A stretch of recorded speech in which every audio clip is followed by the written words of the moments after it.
We have a true need to control our life in order to have a good, convenient life like we want it, so we'll know what the future holds, so we'll know how to manage ourselves correctly when we encounter some problem in life. And today, what the public feels in general is that if you have a lot of money, you can manage your life like you want it. That money is like the new god of life, at least of secular life. If you have money, you have love, you have health, you have happiness. Plenty of things in the world are driven by money. Wars, politics, oil, security. Also, money is involved in religion, health, education. I can even buy friends if I have lots of money. In short, if I have a lot of money, I'm satisfied. I'm good. It seems that everything's driven by money, that it is the best way to manage my life today. What do you think? True, this is how we built the world. Money, Késef in Hebrew, comes from the word kisui, cover. And then there's always the question, can you cover for what you want? Then you can buy. If I have no cover, I have no money. I can't do anything, meaning you have no power. You have nothing to give in return for what you want, because everything has its price. And it's true for everything. In the past, we thought maybe love, maybe loyalty, maybe...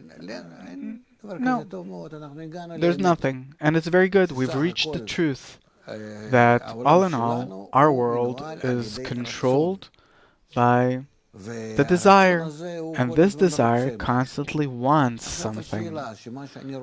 Now the question, how can I get what I want? So always there is some kind of a compensation, some payment. I want to receive, and in return I have to give, because someone wants to get something in return for what he gives me. And this is how we have to cope with each other. It's very natural, it's very good, it's very nice. It's a shame that we don't relate to nature that way. Tell me, if instead of all of nature, where I live, the air, water, the vegetative level, the forests, the beach, the ocean. Suppose all these things that it simply seems to us that they're ownerless. If it all had an owner, and then every month I had to pay so and so much for air. Well, for water we pay anyway, but were we to pay for everything that we consume from nature, it would have even been better. Why? Because then we'd understand that we're living in a world where we're accountable for everything. Accountable, sure. And this way, we don't take ecology under consideration and see what we came to. Why? Because we think, nah, there's no owner, no big deal, it's not a problem. The air, there's enough air. But someone would come to me and say, you have a car, you have to pay for your gas emission. You want to breathe air, you have to pay. Then we treat nature differently. Meaning, let's summarize. We have to pay for everything, because I live and I use whatever is outside my body. Outside my body, even a millimeter, I have to pay for it. This is how it works in practice.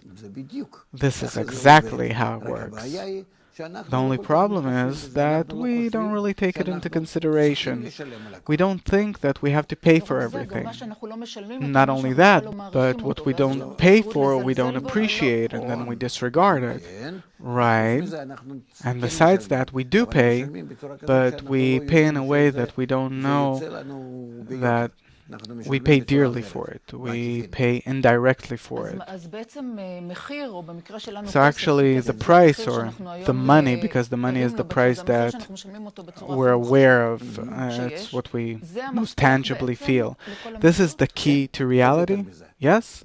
And furthermore, can I add? Yes? Thoughts. our attitude. If I relate to someone to something poorly, I cause evil, and I have to pay money for that too. To pay, from the word leshalem in Hebrew, it comes from the word lashlim, to complete. I have to give compensation. If I thought bad about something around me, doesn't matter what, a tree, the sun, whatever, I introduce an evil force into nature and it comes back to everyone as something evil, and I have to compensate for that. In short, we live in a general, closed, global system which includes our entire universe inside it, and anything which our body produces under our control, we have to pay for it.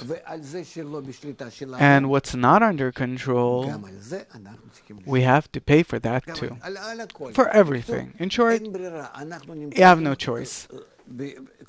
We are tied by our hands and legs into the system by an infinite number of pipes, threads, with my mind, with my heart, with everything that I have, and I have to be in balance in everything with the general system in balance.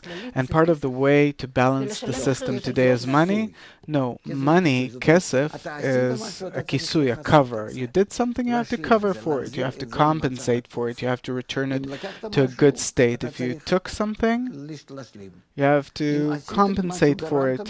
If you caused something, you have to compensate for that.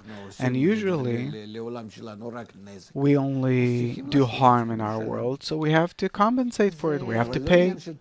But it's not the matter of money. It's not a matter of dollars. Only Késef, it's from the money, from the word kisui, to cover, to compensate for. And someone doesn't have money. Lady, it's not only about money. Yeah, but if he doesn't have money, how can he compensate? And different things. For example, in his attitude, his participation. But if he wants to live and he wants to receive something from the world, he has to give some kind of a compensation to the world for it. To people, to nature, to animals, to the trees, to whatever and whoever. A person has to know that he is in a great big general system and he has to be balanced with that system. Whatever he takes, that's what he has to give. And that's how it is with respect to everything. And the system that he breathes in and eats from, and the way he relates to the clothes that he has, and the food that he gets, and the way he treats other people. He has to feel himself that he is in a general balance with everyone, that he completes for everything that he gets from the world. He gives it back to the world in different ways. That's called that I cover for my existence in my world. If I'll cover my existence in my world, like you just said, and I will complete for all the deficiencies I create, I will be able to better manage my life, then your life will be ideal.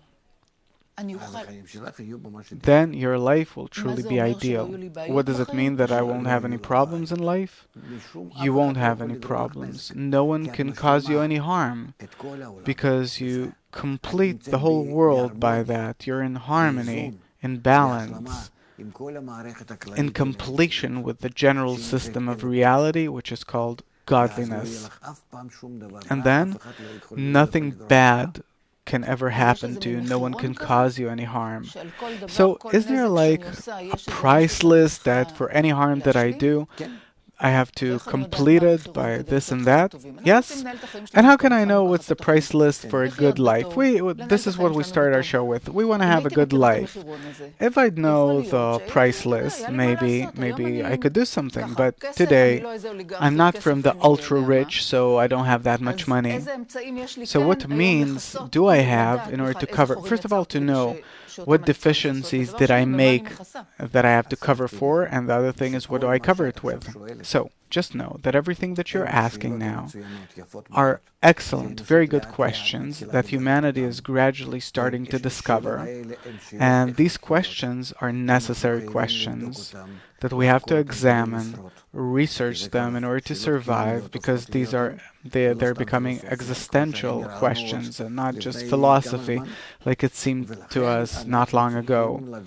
And therefore we have to understand that unless we know the whole of reality, we won't know how to arrange the simplest life in our own families, because suddenly we discover that we're connected to the whole world, to all the people, and everyone's influencing me, and I depend on them, and I also influence them, and whether I want it or not, someone could come to me and say, you know that because of your way of living, you're causing some harm in Honolulu.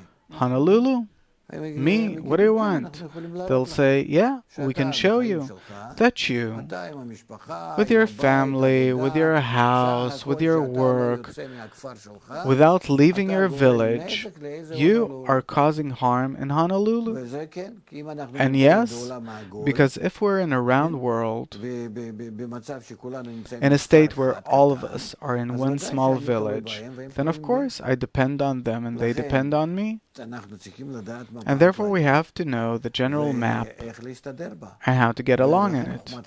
And this is why the wisdom of Kabbalah is revealed and gives us advice of how to approach the matter.